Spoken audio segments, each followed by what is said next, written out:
Gracias a todas y todos, honestamente, por recibirnos el día de hoy. Estamos muy conscientes que el pacto eléctrico es un pacto nacional, no es un pacto internacional. Entonces, el ser invitados a compartir algunos criterios es para nosotros un gran privilegio. Estoy aquí con mi colega Laura Berman. Ella es ingeniera, trabaja en temas del sector eléctrico, no solo aquí, sino en todo el Caribe. Tiene una larga trayectoria en el sector, va a estar presente aquí en el país también para acompañar directamente en ese esfuerzo, si es que quieren o nos desean en lo que podamos ayudar. También en la tarde de hoy quiero adelantar que queremos ser muy abiertos. Es un sector en el cual hemos trabajado mucho tiempo, tenemos muchas amistades, sea por el lado privado, sea por el lado público, colegas con los que valoramos y con los cuales es un privilegio trabajar. Y como todos anhelamos que se pueda de veras llegar a soluciones que puedan cambiar el rumbo del desarrollo del país. Y no vemos una mejor oportunidad que el pacto eléctrico. Empecemos con una de las mayores preocupaciones, la de siempre, y son las pérdidas. Como vemos, las transferencias al sector han ido subiendo en términos del PIB, pero siempre han sido más del 1.1% del PIB. Y estas pérdidas tienen un alto costo de oportunidad, no solo un alto costo directo, sino un alto costo de oportunidad. Son equivalentes a prácticamente el gasto total en el sector de la salud. Nosotros hemos visto aquí que el sector de salud está carente de recursos, que madres, niños dominicanos están muriendo por falta de equipos. Y estamos perdiendo recursos en otro sector que podrían ir a salvar esas vidas. El pacto eléctrico, las pérdidas que estamos viviendo en el sector eléctrico son 3 veces lo que estamos invirtiendo en la protección social. O sea, por cada $1 en protección social estamos perdiendo 3 en el sector eléctrico que pueden ir a ayudar en esta área. Y claramente son una proporción grande de lo que es la educación. Entonces, agua, otros ejemplos, otras áreas donde se podría ir invirtiendo esas pérdidas con grandes réditos sociales, hasta políticos, económicos, etc. Hay personas que han dicho que la solución está en una parte de la cadena o en otra parte de la cadena. Para nosotros hay que trabajar toda la cadena. Desde el ámbito de la gobernabilidad, pasando por todos los elementos de generación, transmisión y distribución, y hasta los elementos de reglamentación, sea por mecanismos tarifarios, sea por asegurar la calidad de los servicios. Si empezamos con el segmento de generación, hay varios mitos. El primer mito es que las tarifas eléctricas en República Dominicana son las más altas de la región. La realidad es que son entre las más bajas aquí en el Caribe y están por debajo del promedio de América Latina, aunque siendo subvencionados, ¿verdad? Pero el dominicana está pagando un poco menos de lo que están pagando en varias partes de la región.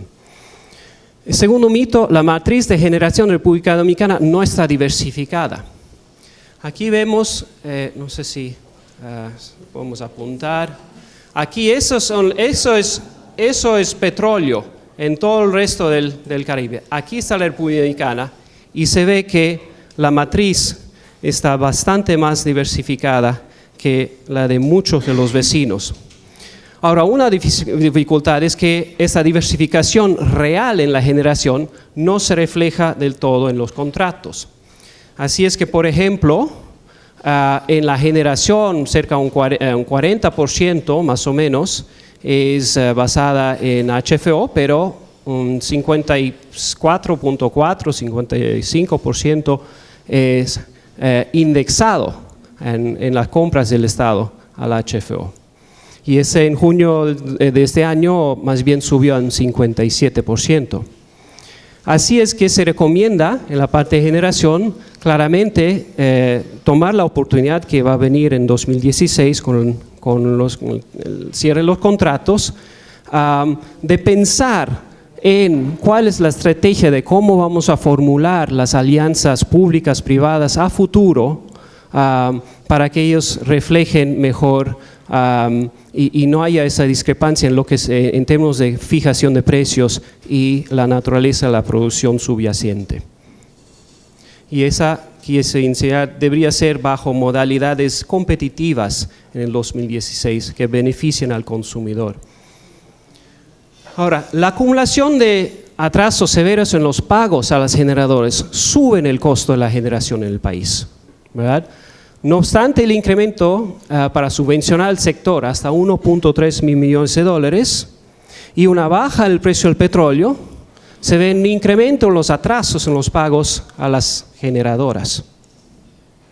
Y esos atrasos claramente no solo implican costos adicionales con relación a la generación existente, sino, como creo que se mencionó antes, desalientan también la inversión y el financiamiento de nueva capacidad generadora. Si yo sé que no solo fijo en los contratos claramente penalidades por retrasos, pero también voy a negociar mejores precios porque tal vez para cubrir posibles retrasos. Eso lo vemos en toda contratación pública cuando los pagos son atrasados. Por lo tanto, es importante analizar y mejorar el flujo de recursos para el pago de las empresas generadoras. O sea, una meta podría ser para todos los miembros de ese consejo conocer profundamente, porque hay unos que sin duda lo conocen ya, conocer profundamente cómo funciona el flujo de recursos desde el presupuesto para llegar a las generadoras, dónde se están tomando cuáles decisiones y entonces entender esta parte sumamente bien. En general, en lo que tiene que ver con la generación, las reglas de juego claras y transparentes en la contratación y en la compensación de la generación, la energía comprada, son imprescindibles para lograr el objetivo fundamental, que es el de optimizar el costo de la generación. O sea, es difícil bajar el costo de la generación sin esas reglas claras, sin esos pagos a tiempo, etc. También hay oportunidades para diversificar más la matriz de generación en el país. A través de generación existente, por ejemplo, todos sabemos que hay oportunidades con ciclo combinado, pero también con nuevas áreas como renovables basadas en gas o gas natural, etc. Creo que todos saben que el Banco Mundial no financia proyectos de carbón, pero sí reconocemos que varios países querrán recurrir a esa fuente para bajar el costo de la generación. Eso puede ir cambiando en el tiempo. Yo creo que si el presidente Obama llegó a un acuerdo con Xi Jinping, el presidente Xi, para bajar emisiones, es porque probablemente a futuro van a querer bajar carbón e incrementar gas. O sea, lo más probable es que el mundo en su conjunto va a ir evaluando las alternativas. Pero nosotros intentamos enfatizar soluciones limpias para proteger el medio ambiente, bajar el costo de la generación y reducir la presión en la cuenta corriente. ¿Okay?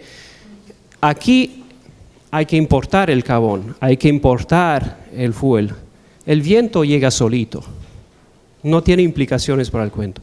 En ese momento hay varios contratos posibles, hay propuestas, por ejemplo, de parques eólicos, que ofrecerían un precio más o menos 20%, tal vez hasta un poquito más, bajo del mercado spot, pero están parados. Y por razones que, bueno, serían interesantes entender. Las opciones, o sea, lo que quiero enfatizar es que hay opciones rentables dentro del mundo de energía renovable también, que ayudarían al consumidor y a la consumidora final. Se puede mejorar la gestión también en lo que tiene que ver con las empresas. Estoy pensando en la parte pública de la empresa hidroeléctrica. Y además, cuando se piensa en el recurso hidroeléctrico, eso tendría que ser parte de una estrategia muy integral que también Uno podría pasar todo un pacto discutiendo ese otro ámbito, el tema del agua, pero la gestión integral de recursos hídricos del país tiene que ser parte de eso, ¿no? En la parte de generación también, el fondo patrimonial de las empresas reformadas, el FOMPER, representa al Estado en algunas alianzas públicos-privadas, pero ¿cuál es el papel que juega, verdad? Debe gestionar los intereses del Estado en las empresas de capital mixto, pero si uno va a su página web, apunta más hacia una función orientada a asignación de dividendos en programas sociales, más que cuál es la política de gestión o de contribución a la dirección de estas empresas, ¿no? Entonces, y además esos recursos podrían ser canalizados a través del presupuesto del Estado con mayor coordinación, más integración en los programas sociales del país. En cuanto a la transmisión, hay oportunidades para mejorar su confiabilidad, ¿verdad? Con el enfoque en la generación y la distribución, tal vez el Estado no ha invertido lo necesario en la transmisión. Si una cadena de 20 centavos te puede costar solo 1 o 2 centavos, no es la parte principal, pero es imprescindible. O sea, una subinversión resulta en problemas con conectividad, con confiabilidad del sistema, contribuye a apagones más frecuentes, fluctuaciones del voltaje, y tiene altos costos claramente para los hogares, los negocios que tienen que invertir en esencialmente protecciones secundarias, ¿no? El ETED es otra de las entidades que no recibe sus pagos a tiempo, ¿verdad? Y por no recibirles tampoco puede invertir, operar, mantener, mejorar el sistema como debería. Su planificación estratégica debería ser parte de un plan más integral para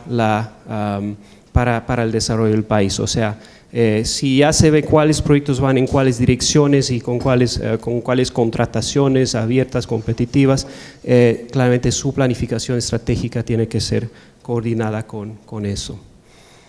En lo que va de la distribución, hay enormes pérdidas de energía que se deben sobre todo a una débil gestión comercial. Las pérdidas del sistema son muy altas, son muy por encima del nivel de la mayoría de empresas eléctricas en el Caribe, y ahí tenemos algunos ejemplos. El promedio del Caribe más o menos un 10.6, y también más del promedio, bien por encima del promedio del Caribe. Y si bien hay pérdidas técnicas por razones de la infraestructura, la calidad de la infraestructura, la mayoría de las pérdidas no son técnicas, son pérdidas no técnicas, sobre todo la falta de facturación, sí, el robo y en parte la falta de cobranza de las facturas. Si bien hay más o menos, tal vez, y esos son números muy redondos, 2.5 millones de usuarios, solo 1.9 millones reciben facturas, o sea, 3/4. Y de ellos, solo 1 millón cuentan con medidores. Entonces, la gran mayoría de los clientes de las sedes, o los usuarios de la energía de las sedes, no tienen medidor.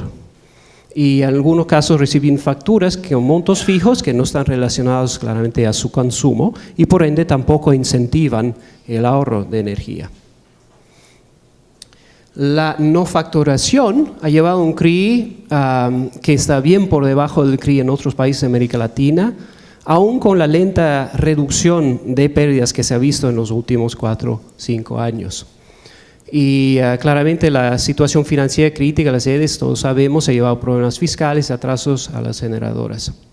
También ha llevado a apagones 7 veces más frecuentes que el promedio. O sea, si en América Latina en promedio las personas viven con más o menos 2.5 apagones por mes, aquí estaban en 18 apagones por mes. Una diferencia muy muy grande. Además, la satisfacción, eso ya se ha mencionado, de solo una parte de la demanda. Si tienes 17 horas en promedio en lugar de 24 diarias de luz, y costos adicionales, incendios, criminalidad en tu barrio porque la luz municipal no está, equipos que se queman, el costo adicional de inversores, el costo adicional de plantas, etcétera. Ahora, sí hay un par de mitos que cabe, que ojalá en el transcurso del pacto puedan ser puestos a un lado. Primero, que el dominicano no tiene con qué pagar, por eso hay esos problemas de cobro. Bueno, las pérdidas se realizan también con empresas públicas o agencias públicas, estatales, empresas grandes, sectores de clase media, como también en barrios pobres. Entonces, y además, en los mismos barrios pobres hay la capacidad de pagar y eso lo vamos a ver. Segundo, el dominicano tiene una cultura de no pago.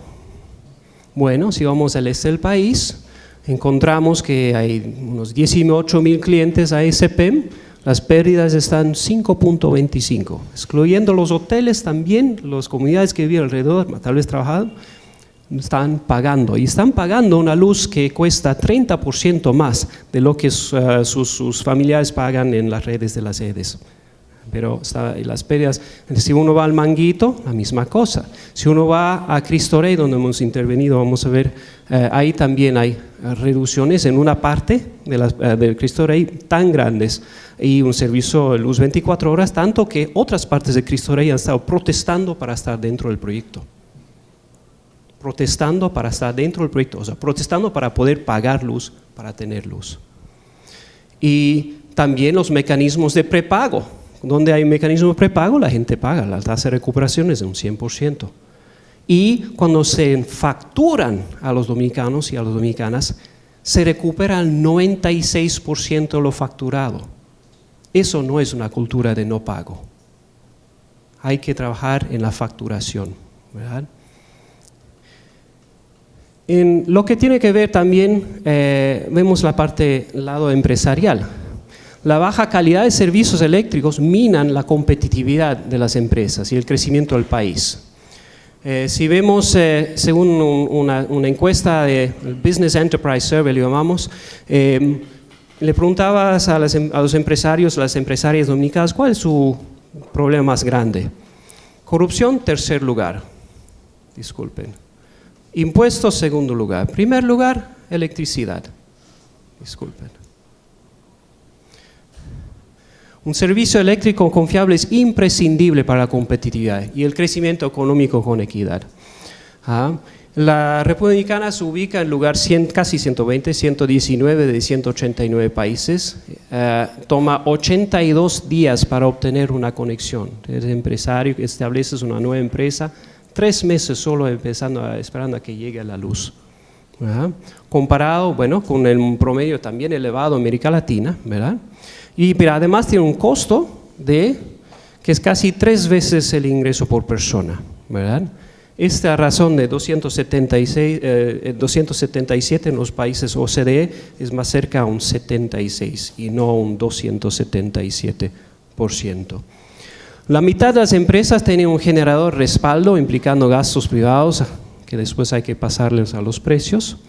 Y para los consumidores, los problemas también, hay los mismos problemas, pero quise también indicar porque muchos consumidores más pobres tienen su propia microempresa, ellos no tienen cómo, en muchos casos, tener esos respaldos. Entonces vemos aquí que familias que poseen generador por nivel de ingreso.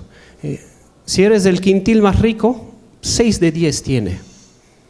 El quintil más pobre son 6%, no 60%. Entonces la posibilidad de tener un respaldo propio baja muchísimo con el ingreso. Ahora, existen buenas experiencias y queremos mencionar una, no porque la hemos apoyado nosotros, sino sencillamente porque tenemos los datos y queremos entonces compartirlos. Esos son todos proyectos ejecutados por las EDES, por la CDE, en este caso con un respaldo del Banco Mundial.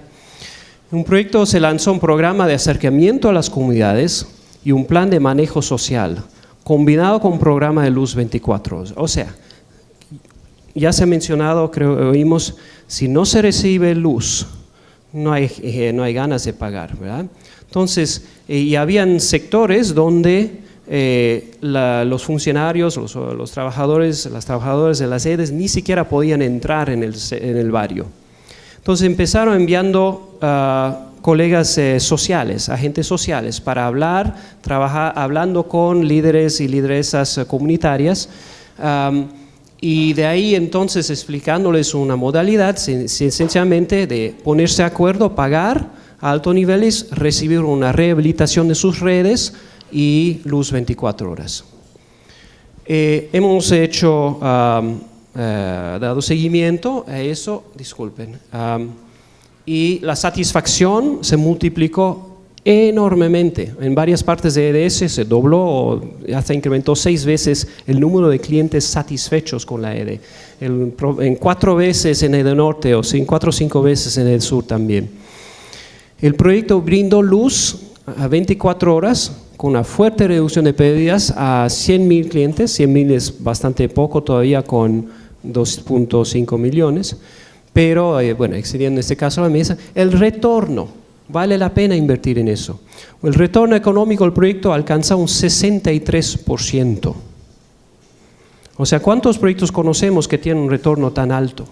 ¿Va? Un valor presente neto de 110 millones comparado con un préstamo que hicimos de 42 millones. Y además hay beneficios que no están cuantificados, ¿sí? La rehabilitación del alumbrado público mejora la seguridad, incentiva actividades culturales, deportivas que se recuperan espacios públicos como parques, calles, etc.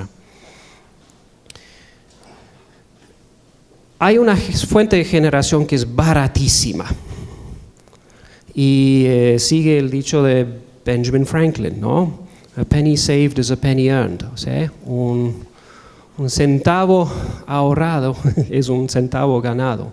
La energía más barata de producir es la que gracias a un uso prudente de la electricidad nunca tiene que ser generada.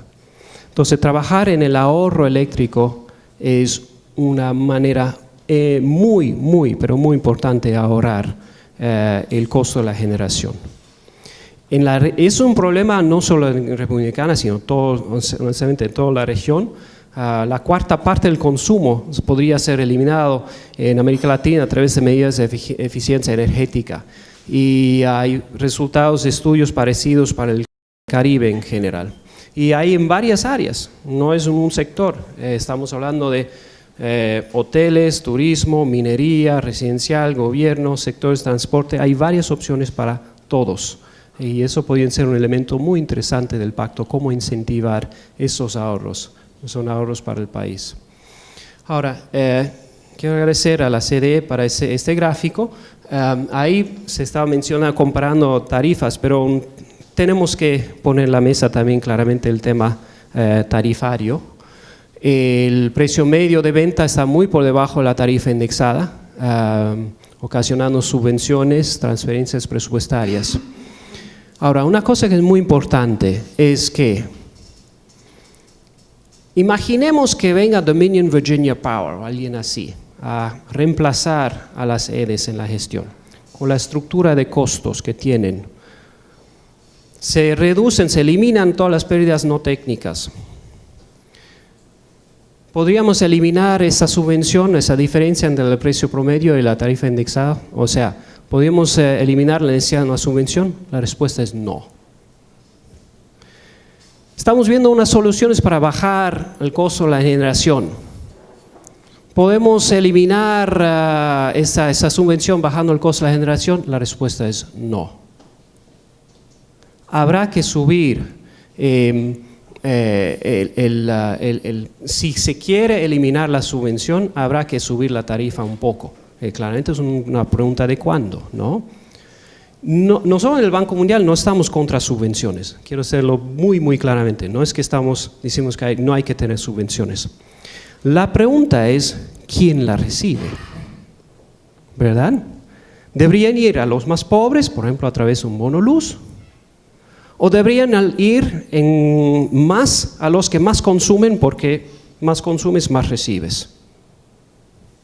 Entonces, ¿cómo se puede diseñar el mecanismo tarifario o de subvenciones complementarias para que la subvención llegue a los que más necesiten, los y las que más necesitan? Por aquí, por ejemplo, los primeros 700 kilovatios hora hay una subvención. Yo vivo en un apartamento bastante alto, un piso alto, recibo una rica brisa, no prendo tanto el aire, consumo menos de 700 kWh, toda mi energía es subvencionada. Yo no necesito una subvención, ¿verdad? Entonces, habría que encontrar una manera de eliminar una subvención para personas como mí, ¿no? Y pensar cómo hacerlo. Además, sería oportuno simplificar, y se empezó a discutir eso, simplificar la estructura tarifaria. Debería ser una estructura sencilla. Y además de sencilla, el usuario, la usuaria, tiene que poder entender cuánto está recibiendo en subvención. Si su factura dice, usted está en esta categoría, recibe tanto, pero su energía vale tanto, el Estado le está dando tanto, ¿verdad? Y con la claridad. Eso le ayuda a entender y también gestionar mejor su uso de energía. Llegamos hacia el final entonces con lo que habíamos puesto en el primer gráfico como el primer punto, el tema de la gobernanza y la gobernabilidad del sector. En las mejores prácticas, todas las instituciones del sector tienen roles claros, definidos, que no se sobreponen, y tampoco roles en el cual son juez y parte. Y es con ese espíritu que sería interesante también revisar los roles respectivos de entidades como el Ministerio de Energía y Minas, Consejo Nacional de Energía, la CDE en políticas, ¿verdad? Ahora, en ese momento, claramente antes era el Ministerio de Comercio, el papel ese ha pasado al Ministerio de Energía y Minas, pero no le haya llegado, 5 años de pausa. La comisión, ¿cuál va a ser su papel si hay un ministerio? Las EDES, que es un holding, debería llevar el liderazgo de las políticas del sector. Son todas preguntas a poner, ¿verdad?, en la mesa. Las EDES y la WERS. Hubo un gráfico, tal vez regresamos a él, porque no le hice hincapié. Miren la cobertura de República Dominicana. El 97% de dominicanos y dominicanas goza de acceso a electricidad, tal vez no las 24 horas, como sabemos, pero la cobertura es elevadísima. Y tenemos una institución que se dedica, con muchas personas, a trabajar en el 3%. O deberían ser parte de la cobertura de las sedes. Es una pregunta a poner en la mesa. La CDE, con la nueva ley, tiene un papel de generación. Perdón. Sí. Tiene 700 empleados, 700 empleados. Gracias por el número, ¿verdad? 5 minutos para... ¿Ya? Esa es la última lámina. No, la penúltima. Sí. ¿Verdad? Sí, sí. La CDE juega ahora un papel en generación. Las EDES tienen por ley un papel en generación. La EGG tiene un papel en generación. El FOMPER tiene un papel como de gestión de generación, ¿verdad? Entonces, toda esa estructura, uno tenía que tener claro quién va a regular, quién va a implementar, quién va a supervisar y imponer las políticas, ¿verdad? Y entonces aclarar esta parte. En las mejores prácticas también, Hacienda representa los intereses del Estado. Está presente en la dirección del sector y sujeta sus transferencias en base a contratos de rendimiento. En ese momento, Hacienda entrega 1.3 mil millones de dólares, pero no goza de un puesto en el directorio de ninguna de las sedes. ¿Verdad? No recibe necesariamente la información como dueño, como representando a la Hacienda, el Estado, y tampoco sujeta esas transferencias a mejoras en el rendimiento. Uno podría pensar en contratos de rendimiento, ¿no? En las mejores prácticas, la transparencia, la buena gestión financiera y la rendición de cuentas permean las instituciones. Entonces, para de verdad fortalecer la confianza de la ciudadanía en las entidades de ese sector del Estado, si se pudiera en el transcurso del pacto pensar en esos elementos de transparencia, buena gestión financiera, rendición de cuentas, permeándolas, cómo hacer que permeen todas las instituciones del sector, eso ayudaría sin duda muchísimo en ese ámbito. Y hay muchas áreas en las cuales se podría resolver los problemas del sector a través de una mejor gobernanza. La contratación de personal consistentemente calificado, una mejor gestión de la nómina, contabilidad sin calificaciones. Sabemos, fue información pública que los últimos estados financieros auditados, el auditor no pudo emitir ni siquiera una opinión. El uso con normas internacionales de contabilidad, auditorías que no están retrasadas 3 años. Y un buen seguimiento del flujo de caja, porque imaginemos que a futuro se fortalece la recuperación, la recolección en las sedes. ¿Qué pasa con ese dinero? ¿Cómo se asegura el mejor uso para permitir entonces una reducción de las transferencias desde el presupuesto, ¿no? Consolidación de directorios con miembros calificados e independientes, controles externos fuertes, incluido información pública y veeduría social. Yo intenté buscar un cómico que vi en El Día hace un par de años y me dio muchas gracias, y perdónenme si la repito porque era la NASA encontró, y hay un mapa de Estados Unidos, República Dominicana, la NASA encontró un nuevo hoyo negro, es la República Dominicana, es la CDE, ¿verdad? Honestamente, no debería ser. Es una empresa que tiene estados financieros, planes de contratación pública, como cualquier otra empresa puede ser sujeta a información pública, veeduría social. Aplicación de mejores prácticas, normas legales para las adquisiciones. Las mejores prácticas no se exime una empresa pública a la ley de contratación pública. Tenemos una excelente práctica en el país ahora con veedurías para 24 entidades públicas con veeduría social de sus procesos de contratación pública.